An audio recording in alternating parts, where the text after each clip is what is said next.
তোমার মায়ের এই কান্না দেখে তুমি নারী দেখবা, ছবি দেখবে, এটা ইনসাফ না। তোমার বোনের এত বড় বেইজ্জতি দেখে, আহাজারি দেখে, 6 বছরের 3 বছরের বাচ্চার 7 ঘন্টা 9 ঘন্টা লাইন ধরে একটা ছোট মাসুম বাচ্চা একটু স্যালাইনও না, একটু পানিও না পাচ্ছে না। আমার 3.5 বছরের একটা মেয়ে আছে, রাত্রে বেলা হয় আমার সাথেই ঘুমায়। আমি আমার এই ছোট মেয়েটা আমার বালিশের পাশে একটা গ্লাসে সবসময় পানি রাখি। আমি সব সময় দেখি আমার এই বাচ্চা মেয়েটা হঠাৎ হঠাৎ ঘুমের থেকে উঠা একটু পানি খায়, পানি তৃষ্ণা লাগে মনে হয়, আবার ঘুমায়। তো ফিলিস্তিনের 3.5 বছরের এমন বাচ্চা, তো এক ফোঁটা পানি নেই। আমি রাতের 3:30 বাজে গেলেও আমার মেয়েটা সজাগ থাকে আমার জন্য, কসম আল্লাহ। 3টা 2টা বাজে তো আমি আসলে আমারে বুকে জড়াইয়া ঘুমায়। তো ফিলিস্তিনের 3 বছরের বাচ্চা মেয়ে, বাচ্চা ছেলে, তার বাবা কোথায়? তার মা।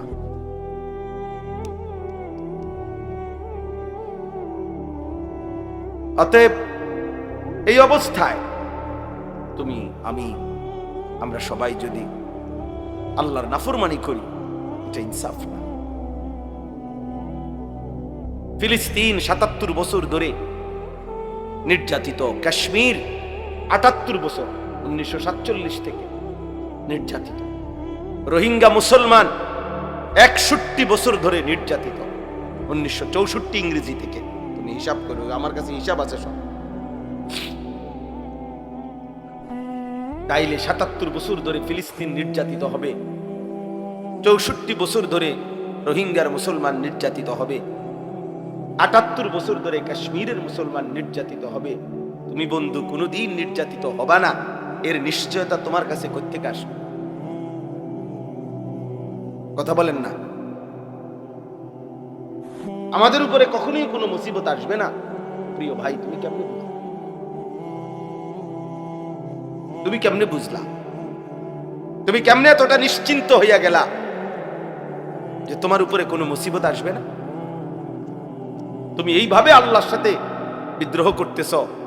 এক ওয়াক্ত নামাজ নাই, সেজদা নাই, দিন নাই, রাত নাই, নারী, ছবি, নাচ, গান, মদ, জুয়া, সুদ, ঘুষ, মিথ্যা, চুরি, ডাকাতি, জিনা, ব্যভিচার, হারাম, নাফরমানি, জওয়ান কিংবা বুড়া, আমি কিংবা আপনি, নারী কিংবা পুরুষ, আমরা যেভাবে আল্লাহর নাফরমানি করছি, বলেন আমাদের উপরে কি কখনোই এমন আযাব আসতে পারে না?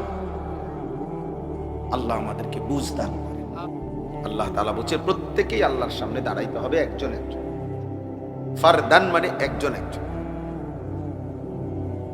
ফাইদা নুফিখা ফিস সূরি ফালা আনসাবা বাইনাহুম ইয়াওমাইদিন ওয়ালা ইয়াতাসাআলুন। আল্লাহ বলে যেদিন হাসরের ময়দান কায়েম হবে, সেদিন কেউ কাউকে হাসরের মাঠে নিজের কোনো বংশের পরিচয় দিবে না, আত্মীয়তার, সম্পর্কের, বন্ধুত্বের কোনো পরিচয় দিবে না।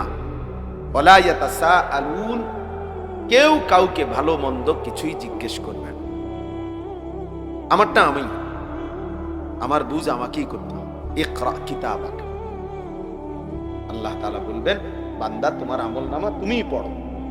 কাফা বিনাফসিকা আল-ইয়াওমা আলাইকা হাসিবা, আজ তোমার হিসাবের জন্য তুমি একাই যথেষ্ট, তুমি একাই বুঝ দাও। ইন্নাল্লাহা সাইয়ুকাল্লিম, নিশ্চয়ই আল্লাহ তাআলা প্রত্যেকের সাথে কথা বলবেন। নবীজি বলছেন একজন একজন, এতটা একজন যে নবীজি বলছেন লাইসা বাইনাহু ওয়া বাইনাহু তারজুমান, আল্লাহর মাঝে আর বান্দার মাঝে একজন ফেরেশতাও থাকবে, ফেরেশতাও থাকবে, তারজুমান থাকবে না, মানে দোভাষী না কেউ, শুধুই আল্লাহ, শুধুই বান্দা, একাকী আল্লাহর মুখোমুখি। আল্লাহ তাআলা জিজ্ঞেস করবেন, আমাদেরকে উত্তর দিতে হবে। লিমা ফাআলতা হাযা লিমা তারাকতা, আল্লাহ তাআলা আমলনামা দেখিয়ে জিজ্ঞেস করবেন, বান্দা এটা কেন করলে, এটা কেন ছাড়লে, এটা করছিলা কেন, এটা ছাড়ছিলা কেন? সুম্মা লা তুসআলুন্না ইয়াওমাইদিন আনিন নাঈম, আল্লাহ তাআলা বলেন আমার দেওয়া সমস্ত নিয়ামত আমি সেদিন জিজ্ঞেস করব। সরাসরি কোরআনের আয়াত, ফাওয়ারাব্বিকা লানাসআলান্নাহুম আজমাইন। আল্লাহ বলেন আল্লাহর কসম বান্দা, আমি কিন্তু সকলকেই জিজ্ঞেস করব। কোরআন শরীফের আয়াত, কসম করে আল্লাহ নিজের কসম করে বলছেন, আল্লাহ আল্লাহর কসম খাইয়া বলছে যে আমি আল্লাহ আমার নিজের কসম করে বললাম আমি কিন্তু সবাইকে জিজ্ঞেস করব। ইন্নাস সামআ ওয়াল বাসারা ওয়াল ফুআদা কুল্লু উলাইকা কানা আনহু মাসউলা। আল্লাহ বলছে নিশ্চয়ই কান, চোখ এবং অন্তর সেদিন হাসরের ময়দানে জিজ্ঞাসিত হবে, মানে আমি আল্লাহ জিজ্ঞেস করব, আমার প্রশ্নের উত্তর দিবে। এজন্য দোস্ত, ওই অমুকের সাথে তমুকের সাথে সম্পর্ক, তিনি আমার জন্য সব তরায় দিবেন, ভাসাইয়া দিবেন না ভাইয়া, এটা না। আপনাকে হিসাব দিতে হবে, আপনাকে একাকী প্রশ্নের উত্তর দিতে হবে, আপনাকে একাকী আল্লাহ তাআলার মুখোমুখি হইতে হবে। সুপারিশ মানে নাজাত না, একটা জরুরি কথা, মনোযোগ দিলে বুঝবেন। ফিতনা করার দরকার নেই, এমনি বুঝতে শিখে নিজের ভালোর জন্য। সুপারিশ মানে নাজাত না। নবীগণ সুপারিশ করবেন, আউলিয়াগণ সুপারিশ করবেন, শহীদগণ সুপারিশ করবেন, হাফেজে কোরআন সুপারিশ করবে, হাজী সাহেব সুপারিশ করবে। আমাদের প্রিয় নবী সাল্লাল্লাহু আলাইহি ওয়াসাল্লামও উম্মতের জন্য, সকলের জন্য সুপারিশ করবে। করবে কি না বল, কথা বলেন না, করবে। কিন্তু সুপারিশ মানে নাজাত না।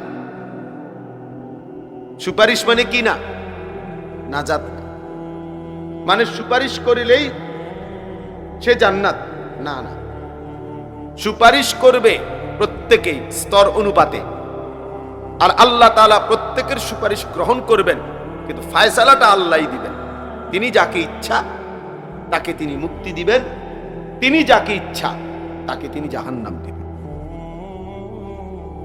এই কথাটা বুঝতে হবে। দরখাস্ত মানে গ্রহণ না। দরখাস্ত দিছি অতএব আমি পেয়ে গেছি, পৃথিবীর কেউ এটা বলে না। দরখাস্ত মানে আবেদন, সুপারিশ মানে আবেদন। এরপরে যার কাছে সুপারিশ করলাম তিনি গ্রহণ করা না করা তার ইখতিয়ার, তার ইখতিয়ার। এই জন্য এটা জরুরি বিষয়, প্রত্যেককেই এটা ভাবতে হবে। নবী সাল্লাল্লাহু আলাইহি ওয়াসাল্লাম সুপারিশ করবেন।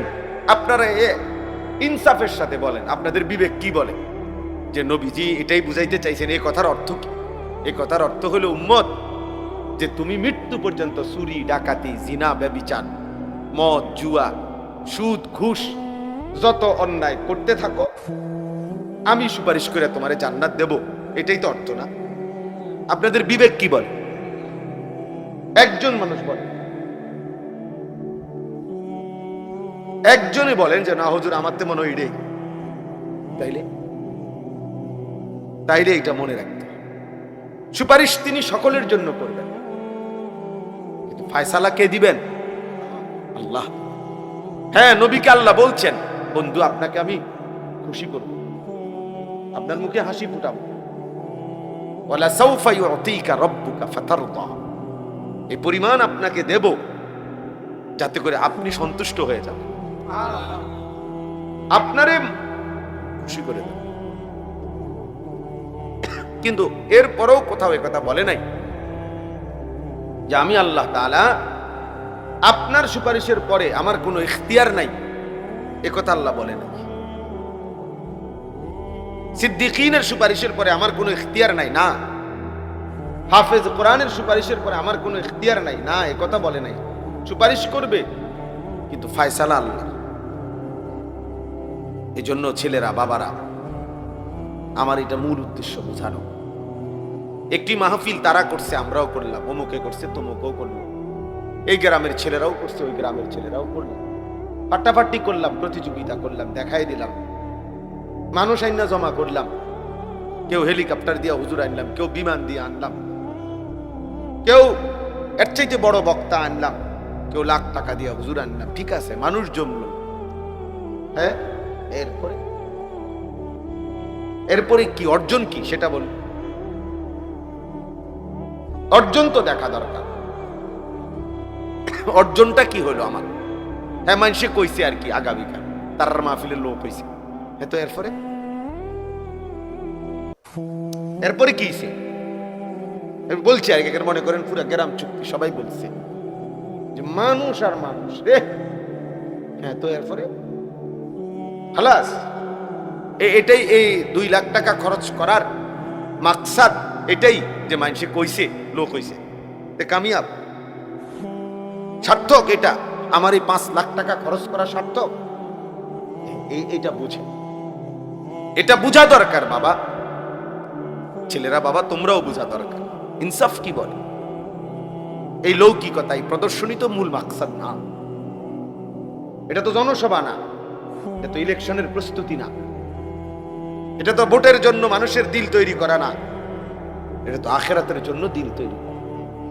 তা আখেরাত অর্জন হবে তো সেজদার মাধ্যমে, আল্লাহর বন্দেগীর মাধ্যমে, রাসূলুল্লাহ সাল্লাল্লাহু আলাইহি ওয়াসাল্লামের সুন্নাতের অনুসরণের মাধ্যমে, নিজের জিন্দেগিটা সুন্দর করার মাধ্যমে।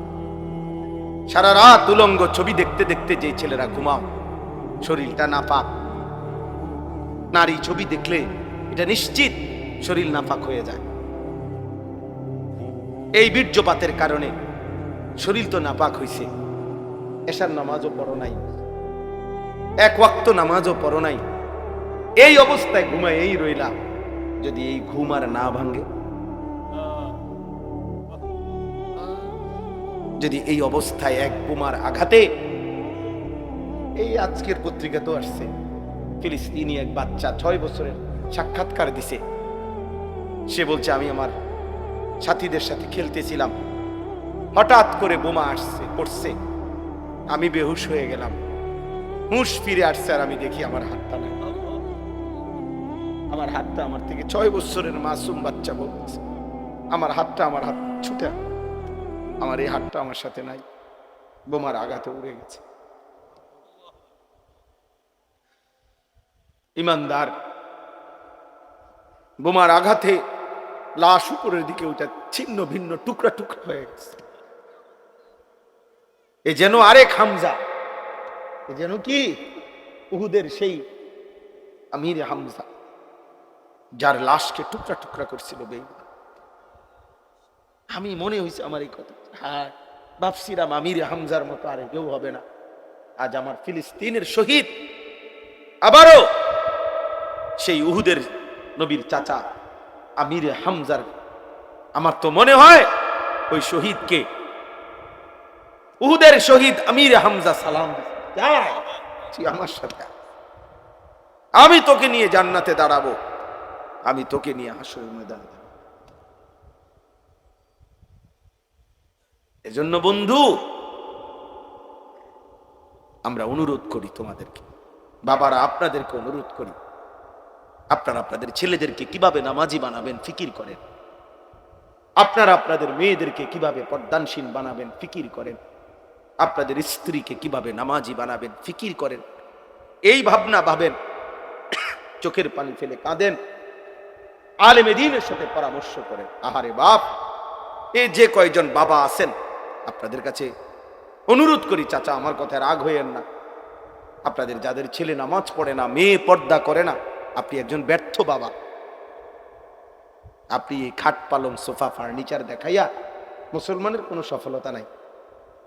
একজন মুসলমান শুধু তার 60 বছরের পরে এই বাড়ি দেখাইলো, বিল্ডিং দেখাইলো, 10 শতক জমি দেখাইলো, সোফা ফার্নিচার দেখাইলো, এর মধ্যে মুসলমানের জন্য কমপক্ষে যাররা পরিমাণ কোনো কি নাই, কৃতিত্ব নাই, এর মধ্যে মুসলমানের কোনো কৃতিত্ব নাই। মুসলমানের কৃতিত্ব ঈমান, মুসলমানের কৃতিত্ব তাকওয়া। আমাদের বাংলাদেশের বর্তমান জাতীয় মসজিদের খতিব যিনি, হযরত মাওলানা আব্দুল মালিক সাহেব দামাত বারাকাতুহুমুল আলিয়া, উনি বলছেন, ওনার এক লিখনির মধ্যে আছে যে সৌদি আরবে একজন ইঞ্জিনিয়ারের সাথে দেখা হয়েছে, তো ওই ইঞ্জিনিয়ার সাহেব বলছে, হুজুর আজকে 70 বছর যাবত আমাদের ফ্যামিলির ঐতিহ্য, ওই ইঞ্জিনিয়ার আরব দেশের, যে আজকে 70 বছর যাবত আমাদের ফ্যামিলির ঐতিহ্য যে এই ফ্যামিলির ছেলে মেয়ে যেই এই পৃথিবীতে ভূমিষ্ঠ হয়েছে, এমন প্রত্যেকেই আমাদের ফ্যামিলির গত 70 বছরের সকলেই হাফেজ।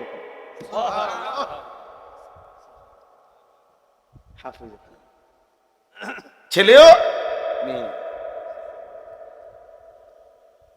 হাফেজ। তাহলে এটা বলার মতো কিছু, কি বলেন, এটা একটা বলার মতো জিনিস। শেখুল হাদিস আল্লামা আজিজুল হক রাহমাতুল্লাহ আলাইহি, তার ছেলে মেয়ে নাতি নাতনি সব হাফেজে কোরআন, কসম আল্লাহ, সব হাফেজে কোরআন। এই যে আমাদের আলোর মিনার, সাহসের বাতিঘর, যে কথা বললে বাঘের গর্জন হয়, যিনি দাঁড়াইলে মিছিল হয়, যিনি হাঁটলে আন্দোলন হয়, তিনি আল্লামা মামুনুল হক। মামুন কথা বললে গর্জে ওঠে। তো ওনার ফ্যামিলি, ওনার আব্বাই শেখুল হাদিস আল্লামা আজিজুল হক, ওনারা সব হাফেজ। আপনি এখন গিয়ে জিজ্ঞেস করেন। এই জন্য বললাম বাবা, এটা বুঝতে শিখেন, বুঝতে শিখেন, ভাবতে শিখেন। আপনার আমার জিন্দিগির সফলতা, আমার ছেলেগুলো নামাজ পড়ে, আমার মেয়েরা পর্দা করে, আমার নাতি নাতনি সবাই আল্লাহর কোরআন পড়তে পারে, আমার ঘরে ফজরের নামাজ আদায় করে সবাই, এটাও বলার মতো কোনো বিষয়। খাট বানাইছেন, সোফা বানাইছেন, কীর্তেন কোন মানুষ, কীর্তেন আমারে আমি প্রায় বলি এ কথাটা। এক চাচা আমার একদিন কইছিল, হুজুর আল্লাহর রহমতে 4টা রুম দিয়ে একটা ঘর করছি, দোয়া করেন, 2টা বাথরুম দিছি ভিতরে, বাথরুম দি শুদ্ধ টাইলস, আল্লাহু আকবার, নারে তাকবীর, বাথরুম উদ্দা টাইলস। কপাল কপাল, ওনার বাপ দাদার কপাল, বাথরুমে উদ্দা টাইলস লাগাইছে, এর চাইতে বড় সফলতা জীবনের আর কি হইতে পারে?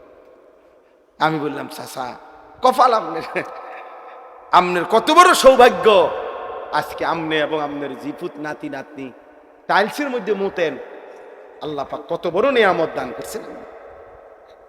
আমনের পূর্বপুরুষ মাটিতে মুতছে না, আগের ওলারা তো কি মাটিতেই ভেসা করছে, এখন আমনে এবং আমনের পরবর্তী জেনারেশন এখন থেকে টাইলসে মুতবে। এর চাইতে বড় সৌভাগ্য জীবনের অর্জন আর কি হইতে পারে? এটা আলাদা ক্রেস্টে বাধাই করা দরকারি কথা। বলে এটা একজন মুমিনের সফলতা? আমার কথা শেষ। আমি এটাই বলতে চাই, আল্লাহ পাক রব্বুল আলামিন এই সূরা বনী ইসরাইল 15 নম্বর পারা 17 নম্বর সূরা, এই সূরার 4টি আয়াত আমি পড়ছি লম্বা ব্যাখ্যা করার জন্য, শুধু 2টা কথা বলার জন্য। এখানে এই 4টি আয়াতের মধ্যে আল্লাহ তাআলা একটা কথা বলছে যে, বন্ধু আপনি আমারে 3টা জিনিস, নবীজিকে আল্লাহ বলছে, 3টা জিনিস আপনি আমারে বুঝাইয়া দেন, আর হকের বিজয় আমার থেকে বুঝে নেন। বুঝিনি? সহজ বাংলা কথা। 3টা আমল আপনি আমারে শতভাগ বুঝাইয়া দেন, আর আমি আল্লাহ থেকে হকের বিজয়, বাতিলের পরাজয় এটা বুঝে নেন। 3টি আমল হলো, আকিমিস সালাতা লিদুলুকিশ শামসি ইলা গাসাকিল লাইলি ওয়া কুরআনাল ফাজর ইন্না কুরআনাল ফাজরি কানা মাশহুদা। সহজ কথা হইল, ব্যাখ্যা ছাড়ার জন্য বলতেছি অল্প কথায়। অর্থ হইল ফজর সহ 5 ওয়াক্ত নামাজ। কি সহ? বিশেষ করে ফজর 5 ওয়াক্ত নামাজ আপনি আমারে বুঝাই দেন। ফজর সহ 5 ওয়াক্ত নামাজ। কি সহ? আবার বলেন। এইভাবে কোরআন শরীফের আয়াত এটা। 2, অমিনাল লাইলি ফাতাহাজ্জাদ বিহি নাফিলাতান লাক আসা আন ইয়াবআসাকা রাব্বুকা মাকামাম মাহমুদা। অর্থ হইল রাত্রি গভীরে তাহাজ্জুদ নামাজ। 5 ওয়াক্ত নামাজের অতিরিক্ত আর একটা নফল বিশেষভাবে আমারে বুঝাই দেন, নফল নামাজ, সেটা হলো তাহাজ্জুদ। রাতের গভীরের তাহাজ্জুদ। আর 3 নাম্বার ওয়াকুর রব্বি আদখিলনি মুদখালা সিদকিন ওয়া আখরিজনি মুখরাজা সিদক ওয়াজআলনি মিন লাদুনকা সুলতানান নাসীরা। সংক্ষেপ কথা হলো দোয়া। সংক্ষেপ কথা হলো কি? দোয়া। বেশি বেশি দোয়া করেন। 5 ওয়াক্ত নামাজ ফজর সহ আদায় করেন। রাত্রি গভীরে তাহাজ্জুদ পড়েন। বেশি থেকে বেশি কি করেন? এরপরে এই 4 নম্বর আয়াতে আল্লাহ বলেন ওয়াকুল জা আল হক। এরপরেই কইলাম, আমনে কইবেন যে জা আল হক, হক চলে এসেছে, ও জাহাকাল বাতিল, বাতিল ভাইগা গেছে, বাতিল পলাইছে। ইন্নাল বাতিলা কানা যাহুকা, নিশ্চয়ই বাতিলের পতন অবশ্যম্ভাবী হবেই হবে। ইন্না, নিশ্চিত আল্লাহ বলছে দুশ্মন হেরেই যাবে, বাতিল হেরেই যাবে, হেরেই যাবে। এজন্য দোস্ত আমার, বন্ধু আমার, ছেলেরা আমার, আমি অনুরোধ করছি বাবা, পৃথিবীর এই পরিস্থিতিতে যদি সামান্যতম বিবেক থাকে ভাইয়া, কমপক্ষে তোমরা ছেলেদেরকে বলি বাবা, যদি ন্যূনতম বিবেক থাকে তাহলে আল্লাহকে মানো। এটা নূহ নবীর ঘটনা না, এটা মুসা নবীর ঘটনা না, বরং এই মুহূর্তের রানিং পৃথিবীতে এই মুহূর্তের জলজ্জান্ত ঘটনা যে মুসলমানের উপরে এইভাবে জুলুম হচ্ছে। আমার ভাই, আমার মা, আমার বোন এভাবে আহাজারি করতেছে। একটি অঞ্চলের সমস্ত মুসলমান তাদের বসত বিটার শেষ চিহ্নটাও মিশায় দিছে। এমন যে জাতির, সেই জাতির আরেক অংশ দিন রাত মোবাইল টিপতেছে, নাচ গান দেখতেছে, এটা মানায় না। প্রিয় ভাই, এটা মানায়। আমি যদি 60 বছরও বিড়ি সিগারেট ছাড়তে পারলাম না, তো আমার মধ্যে দিন আসলো কিনা? 60 বছর বয়সেও যদি আপনি গালি ছাড়া কথা বলতে পারেন না, তো দিন কোথায় আসলো? 40 বছর, এখনো 40 বছর ধরে প্রতিদিন ওজনে কম দেয় যে ব্যবসায়ী, তো তার মধ্যে দিন আসলো? বলেন বাবা। যে মা, যে বোন আজকে 25 বছর ধরে বেপর্দা, সবসময় রাস্তার পাশে, পুকুরের পারে, মানুষের চোখের সামনে গোসল করে, বেপর্দা হাঁটে চলে, তো এই মার জীবনে দিন আসলো কো? এই বোনের জীবনে দিন কোথায় আসলো? তোমরা যারা ছেলেরা দিনের পর দিন 1 ওয়াক্ত নামাজ পড়তে পারো না, পড়ো না, আমার ভাইয়া, তোমার মধ্যে দিন কোথায়? ইসলাম কোথায়? তুমি কোন হিসাবে জবাব দিবা? ইনসাফ করে ভাব। আমি এই জন্য শুরুতে বলছি, শেষ পর্যন্ত কিন্তু আমরা একাই। কেউ কাউরে সালাক মনে করেন না, আর কেউ কাউরে বোকাও মনে করেন না। আমনে শুধু সালাক আর আমি বেকুকা। আমনে ভাত খাইলে আমি কি সিরানি খাই? কথা কয় না? হ্যাঁ, আমনে 3 বেলা ভাত খাইলে আমরা কি সিরা খাই? তো আমি বেকুব হবো কেন? আমি বোকা হবো কেন? তুমি চালাক হইলা কেমনে? কেউ কাউকে এজন্য বোকা ভাবতে নাই। সবাই বিবেকবান। বোকা পাগল হইতে পারে, বোকা প্রতিবন্ধী হইতে পারে, কিন্তু সুস্থ সবল মানুষ বোকা হবে কেন? এজন্য আল্লাহর নবী সাল্লাল্লাহু আলাইহি ওয়াসাল্লাম বলছেন, আল মুমিনু গিররুন কারীম। মুমিন সাদাসিধে হয়, সহজ সরল হয়, করিম ভদ্র হয়, আর কি লা ইয়াখদাউ ওয়ালা ইউখদাউ। নবীজি বলেন মুমিন কাউকে ধোঁকা দেয় না, আবার নিজেও ধোঁকা খায় না। সুবহান, লা ইয়াখদাউ ওয়ালা ইউখদাউ, ধোঁকা দেয়ও না, ধোঁকা খায়। মুমিন বেওকুফ হয় না। কেন বেওকুফ? সে ঈমানদার। এজন্য আমি অনুরোধ করতেছি, এ কম হোক বেশি হোক, ছোট হোক বড় হোক, প্রত্যেকটা বয়ানের মধ্যে আমাদের মধ্যে যেন এই ফিকিরটা থাকে যে আমার কলিজার মধ্যে কোনো অনুভূতি আসছে কিনা। তাইলে 10 জনের মজমাও দামি, আর নাই তো 10 লক্ষের মজমাও বেদামি। কেউ বুট খাইলো, কেউ বাদাম খাইলো, কেউ চানাচুর খাইলো, কেউ চটপটি খাইলো, কেউ ফটকা বাজাইলো, কেউ বেলুন, কেউ বিড়ি খাইলো, কেউ সিগারেট খাইলো, কেউ কতক্ষণ সুর দিল, কতক্ষণ কেউ নাচলো, কেউ গাইলো, কেউ ডুললো, এই আর কি তারে নারে করে শেষ হয়ে গেল। যার যে মতো, আগের মতোই ফজরের নামাজে মুসল্লি নাই, আগের মতোই বাজারের কোনো ব্যবসায়ীর জীবনে পরিবর্তন নাই, কারো আখলাকের মধ্যে ছিটে ফোটা কোনো পরিবর্তন নাই। তাইলে এই ওয়াজ, এই নসিহত, এই বয়ান কার জন্য? আল্লাহ আমাদেরকে বুঝার তৌফিক দান করেন। কোরআনুল কারীমের মধ্যে আছে আল্লাহ তাআলা রমজান মাস দিয়েছেন। আল্লাহ নিজে বলছেন, বান্দা দুইটা বিশেষ উদ্দেশ্যে আমি রমজান দিছি।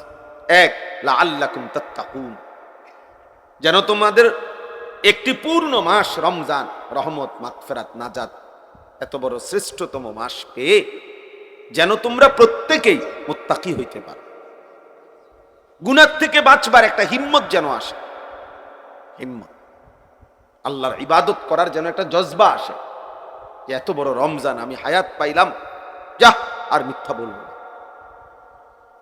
আর চুরি করব না, আর হারাম খাবো না, আর নামাজ ছাড়বো না। এই আল্লাহ বলে আমি চাচ্ছিলাম এটা, এতগুলো রহমত দিলাম, মাগফিরাত দিলাম, নাজাত দিলাম, 70 গুণ নেকি বাড়ায় দিলাম, জান্নাতের দরজা খুলে দিলাম, জাহান্নামের দরজা বন্ধ করে দিলাম, শয়তানগুলো শেকলে বন্দি রাখলাম, হ্যাঁ, রহমত, মাগফিরাত, নাজাত দিয়ে পূর্ণ করে দিলাম, সবে কদরের মতো 1000 মাসের চাইতে শ্রেষ্ঠতম দামি রাত দান করলাম, ইতিকাফের মতো তৌফিক দিলাম। এত কিছুর বিনিময়ে একটা মাস শেষ হইল, আমরা প্রত্যেকের চেহারা, সুরত, চলা ফেরা, আচরণ, উচ্চারণ যেটা যেমন ছিল যদি ওই রকমই থাকে, এই রমজান কারু ফিরিয়ে গেল। বলে আমার কথাটা বুঝছিনি ছেলেরা? বাবা তোমরা বুঝছো নি? বাপ আমার বাবা বুঝতেছি, তাইলে বাপ এই রোজাটা কারু ফিরিয়ে গেল। এই রোজা রাইখা, রোজা রাখলাম, তারাবি পড়লাম, ইফতার করলাম, সাহারি খাইলাম, কই আমার আচরণের মধ্যে কোনো পরিবর্তন হলো না কেন?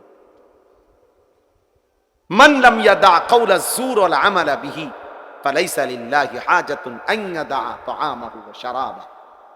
নবীজি বলেন, মিথ্যা বলা, মিথ্যা আচরণ, মিথ্যা সাক্ষ্য, মিথ্যা যাবতীয় কাজ যে ছাড়তে পারলো না, এমন ব্যক্তির খাবার থেকে বিরত থাকা আর পানীয় থেকে বিরত থাকার কোনই প্রয়োজন আল্লাহর কাছে নাই। ফালাইসা লিল্লাহি হাজাতুন, আল্লাহর কাছে এর 2 পয়সার কোনো দাম নাই। নবীজি সাল্লাল্লাহু আলাইহি সাল্লাম বলছেন, আপনারা কত শুনছেন ওয়াজে, রমজানের শেষ দিন নবীজি মিম্বরের উপরে দাঁড়িয়ে আমিন বলছে 3 বার, শুনছেন না এই ওয়াজ? এটা কথা বলেন না, ইমাম সাহেবের কাছে শুনছেন না?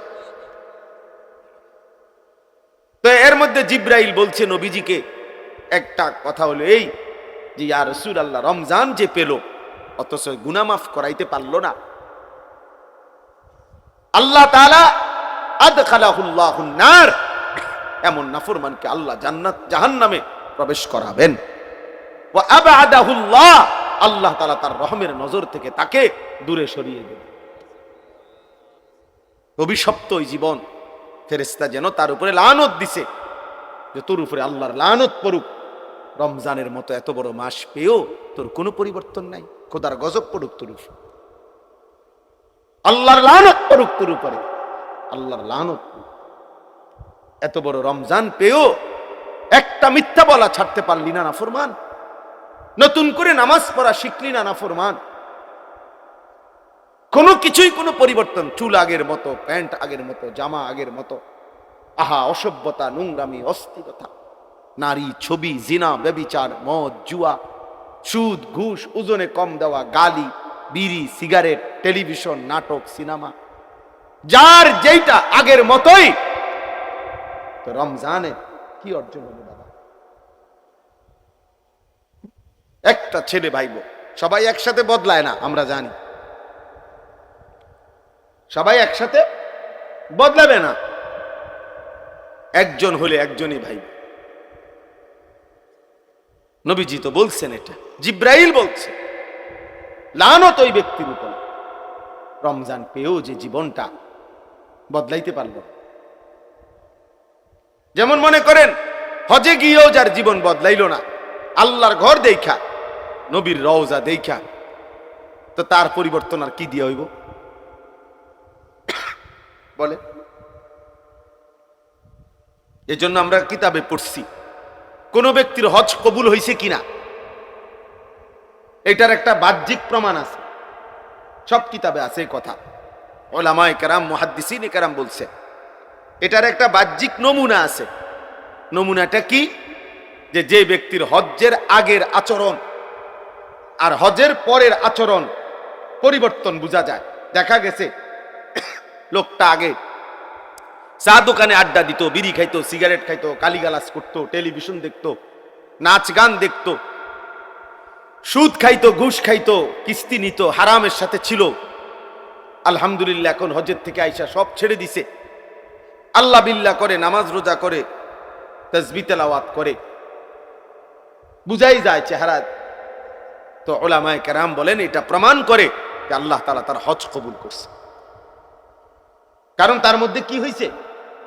পরিবর্তন হয়েছে। কথাটা বুঝছেন কিনা বলেন? তাহলে রমজানেরও তো একটা উদ্দেশ্য আছে। আল্লাহ তাআলা আমাদেরকে একটা মাস যে খাদ্য পানীয় স্ত্রী মিলন থেকে দিনের বেলা বিরত রাখলেন, এর কি কোনো উদ্দেশ্য নাই? সেই উদ্দেশ্য কই? সেই উদ্দেশ্য কই? তোমাদের ছেলেদের চেহারা দেখলে বলো বাবা, পরিবর্তন কোথায়? রমজান পেয়ে পূর্ণ এক মাস রোজা রেখেও কেন নামাজ পড়তে পারলা না? কেন পারলা না? রমজানের ওই দেখেন মোবাইল ধরেই রাখছে। কিছু এত অসভ্য কিছু ছেলে এরকম এত বেয়াদব, মানে কলিজার ভিতরে যার মোবাইল ঢুকে গেছে, এই অসভ্যর পরিবর্তন কঠিন। ওর কথা হইল, হুজুর তোমার বাপ না তোমার আব্বাইও যদি কয় আমি ছাড়তাম না মোবাইল। মোবাইল আমার প্রাণ, মোবাইল আমার প্রাণ। ভ্রমরা, এই ভ্রমরা যদি টিপ দেয়, আগে শুনছি গল্প ছোটবেলায়, রাক্ষসের প্রাণ ছিল কিসে? ভ্রমরার ভিতরে। আমরা ছোটবেলায় গল্প শুনতাম না, ওই ভ্রমরা যদি কি টিপ দিয়ে মাইরা লায়, তাহলে রাক্ষস কি হয়ে যাবে? আজ অসংখ্য ছেলে পেলেন এই অসভ্যদের জিন্দিগিটা, তার জীবন এটা। তার কোনো মা নাই, তার কোনো বাপ নাই, তার কোনো বংশ নাই, তার কোনো ধর্ম নাই, তার কোনো কোরআন নাই, তার কোনো আল্লাহ নাই, তার কোনো রাসূল নাই। তার জীবন একটাই, একটা মোবাইল, একটাই। এই এক মোবাইল তার জীবন। এরপরে এর দ্বারা কি কোনো ভদ্রতা আছে? মানুষ কি মনে করে, মানুষ আমাকে কেমন জানে, কিচ্ছু আমার দরকার নেই। আমি মোবাইল চালাইতে পারতেছি, নারী, ছবি, অশ্লীল দৃশ্য, এমবি আছে, চার্জ আছে, খালাস, নেট আছে। এবার আর আমার সমাজে ইজ্জত আছে না নাই, এটা আমার দেখার দরকার। আমার মনের চাহিদা তো পূরণ হইতেছে, আমার চাহিদা তো পূরণ হইতেছে। যার ফলে মুসলমানের ঘরে জন্ম নিয়া, বাবা মা মুসলমান হওয়ার পরও সম্পূর্ণ নিজেকে ইসলাম থেকে বিচ্ছিন্ন করে তোমরা অসংখ্য ছেলে কাফেরের মতো চুল, কাফেরের মতো পোশাক আশাক লিবাস করে নিজেরে ইচ্ছা করে আলাদা করে লাইছো। তুমি বুঝাইয়াই দিছো যে আমি আসলে, যদিও আমার বংশ লোকে বলে মুসলমানের বংশ, কিন্তু আমি মূলত চলনে বলনে আমি বেঈমান। আহ বলো ভাইয়া, নাই তো এই চুল মুসলমানের চুল। তাইলে তোমার মা কোথায়, তোমার বাবা কোথায়, তোমার বংশ কি, তোমার ধর্ম কি, তোমার আল্লাহ কোথায়, তোমার রাসূল কোথায় সাল্লাল্লাহু আলাইহি ওয়াসাল্লাম, তোমার কোরআন কোথায়, তোমার ছোটবেলার মক্তবের পড়ালেখাটা কই গেল, তোমার মায়ের আদর কই গেল, তোমার বাবার আদর কই গেল? কতজন ছোটবেলায় তোমার জন্য দোয়া করছিল, কতজনের কত আদরে তুমি বড় হইছ, বিনিময়ে আজ সব ভুলে বেঈমান কাফেরদের মতো নিজেকে সাজাইলা। আহ, এর চাইতে বড় পরাজয়, এর চাইতে বড় পরাজয়। অস্ত্রের মুখে মুসলমান কোনোদিনই হারবে না, আজকেও হারবে না ইনশাআল্লাহ। ফিলিস্তিনেও হারবে না মুসলমান। মুসলমান এখনো হারে নাই, ইসরায়েল জিতে নাই, এখনো জিতবেও না কোনো সন্দেহ। মুজাহিদিন মাটির নিচে বাংকারে সব আছে, মুজাহিদিন আছে, আর শহীদ হয় নাই এখন। একদিন ঠিকই ফিলিস্তিনের জমিনে একদিন শুনবেন ইনশাআল্লাহ ইসরায়েলের কুত্তারা হেরে গেছে। এটা আল্লাহর ওয়াদা, এটা আল্লাহর ওয়াদা। আমার আল্লাহ যদি সত্য হয়, ইসরায়েলের পতন হবে, এটাই সত্য। আর আমার আল্লাহ সত্য, আমার কোরআন সত্য, আমার রাসূলের ভবিষ্যৎবাণী সত্য। এই ইহুদি কুত্তারা এই পর্যন্ত চূড়ান্ত কখনোই জিতে নাই। এরা মদিনায় ছিল, বনু নজির হেরে গেছে। এরা বনু কাইনুকা ইহুদি গোত্র মদিনায় ছিল, হেরে গেছে। এরা বনু কুরাইজা মদিনায় ছিল, হেরে গেছে। এরা খায়বারে আশ্রয় নিছিল, সেখানেও হেরে গেছে। হযরত ওমরের জামানায় পুরা আরব সীমানা থেকে আখরিজুল ইয়াহুদা মিন জাজিরাতিল আরব, আরব সীমানা থেকে ওমর রাদিয়াল্লাহু তাআলা আনহু বের করে দিয়েছে, ওদেরকে বের করে দিয়েছে। ওরা কোথাও কোন জায়গায় পৃথিবীর কোথাও এই ইহুদি কুত্তারা চূড়ান্ত ভাবে বিজয়ী হিসাবে কখনোই কোথাও এই পর্যন্ত দাঁড়াইতে পারে নাই। এবারও পারবেন, এবারও।